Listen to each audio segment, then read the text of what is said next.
Friday, August 7th, 2009. Jeff Miller again, Town and Country Home Mortgage, bringing you this daily video blog. Wanted to thank everybody for the participation yesterday. We had a huge response for the news about Taylor Bean Whitaker, and we had several emails that I received. Actually, we were able to save 3 transactions yesterday from emails that came in where Taylor Bean, again, shut down. They couldn't fund loans. Had agents call, ask how they could fix that. I talked to their lenders, told them where they could send that loan, how they could get that approval honored, and got some transactions closed for you guys out there. So this is becoming a very helpful daily source of information. So keep it up. Look at the archived podcast or video podcast down below, and you can see some things from previous days if you didn't catch it before, and get all the information that you possibly can. So thanks again for clicking into the poll and telling everybody what was going on with the Taylor Bean situation. We appreciate your participation. So we'll get started today. Basically, the first things I want to talk about are those agents who have commercial listings out there.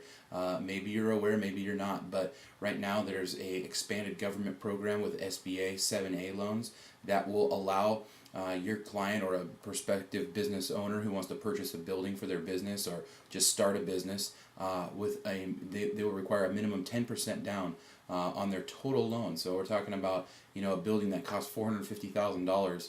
They need $45,000 down to purchase a commercial property, and also potentially have the money to for that startup business. So that's an incredible program. Get involved with it. Ask me questions on that.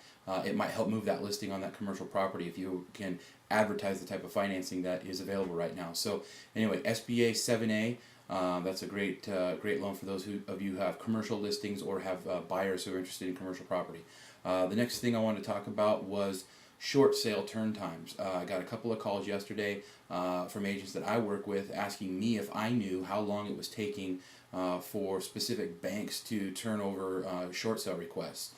And basically at this point there really isn't a centralized source of information for that. So what I'm proposing is that you email in to me your experience with the short sales that you've submitted, who the lender was, how long it took to complete, and I'll compile that information, stick it into a document where we can download it and look at it here on the site before you go and make offers on these places, because I know I'm tired of it. I'm sure you're tired of it, sitting for 5 months waiting for lenders to turn these short sales over. I think a couple of questions ahead of time, perhaps to the listing agent or to the homeowner, whoever it might be, about who the lender is before you submit your buyer's offer might save some time, because during that time when everybody's waiting, the buyer kind of gets cold feet, and maybe they're looking at other properties because it's been 3 months and they've got some deadlines to move. We've all been there. So what I know at this point, Bank of America right now is basically Bank of America / Countrywide. They're basically 4 to 5 months. I mean, that's by my experience with all the ones that I have worked on. Just don't expect anything quick from them unless you have an imminent default situation. So if it's imminently going into a sale, an auction, then you might have a faster response. But 4 to 5 months is what I'm seeing there. IndyMac Bank, they're fast, 30 days. They've been coming back consistently 30 to 45 days. WAMU / Chase, again, they're about 45-60 days on most of the transactions that I've dealt with. Outside of that, I don't have a very specific target as far as a range of days is concerned for other lenders, but send that information in to me. I'd love to compile it so that we've all got an idea about how long it's taking here locally for those short sales to get processed. And and remember, that seller also has to get approved for that short sale. They have to be in a financial situation that causes, that proves that they can't make those payments. So remember, it's not just the buyer's offer, but it's also the seller who has to qualify for that short sale. The last thing is, you got trouble selling that listing that hasn't moved in months or maybe years. You could do what a South Florida couple did, is they raffled off tickets, $10 a piece, for a $3 million home. They raffled off 300,000 tickets at $10 a piece. All that raffle money went into escrow.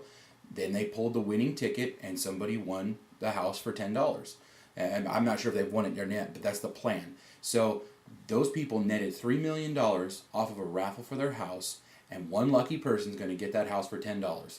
Now, in our marketplace, maybe you've got a listing that high, maybe you don't. Maybe you've got a listing for 300,000 that won't move, or maybe 500,000 because the people just can't get financed above the conventional loan limits. 40,000 tickets at $10 a piece. Show up at your local fair, your rodeos, your public events. Sell the tickets for $10. 40,000 people participate. You've sold a $400,000 home. And somebody got it for $10 and you got your picture in the paper. So what kind of advertising is that? That's fantastic. So check with your legal department, check with your broker. Maybe that's something you can utilize. I don't know. Could be helpful. Other things I want to talk about is make sure email me. Ask questions. I'll take any email, any questions that you have. I'll respond back to them as quickly as I possibly can. Also, take the poll question today. I think it's helpful. It just talks about, it asks how many people that are working on short sales, what time frame is it taking to get those things closed. And it'll give us an idea of where we're at, generally, and then we'll get more specific with that list of banks.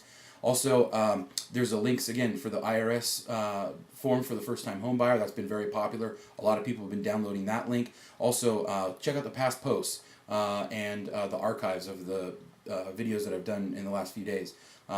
This site has become really popular really quick, so it seems like there's some information here that people are liking and they want to take advantage of. So make sure you click around on the whole page and get the full gist of it. Also, I just want to recap referrals. Barrett Homes, their link is down below. Rochelle Miucci, First American Title, their link is down below. And the referral for today is Carmen Wagner, financial planner, financial advisor, insurance financial services. She owns and operates Wagner and Associates Insurance and Financial Services. You can email her down below. Just copy and paste her email address into your email and ask her questions. She's a great referral source and been in the business for 25 plus years, and she knows what's happening even in the turbulent times that we're in. So thanks again, and keep clicking, keep watching, and we'll see you Monday. So tonight I'm gonna party like it's night.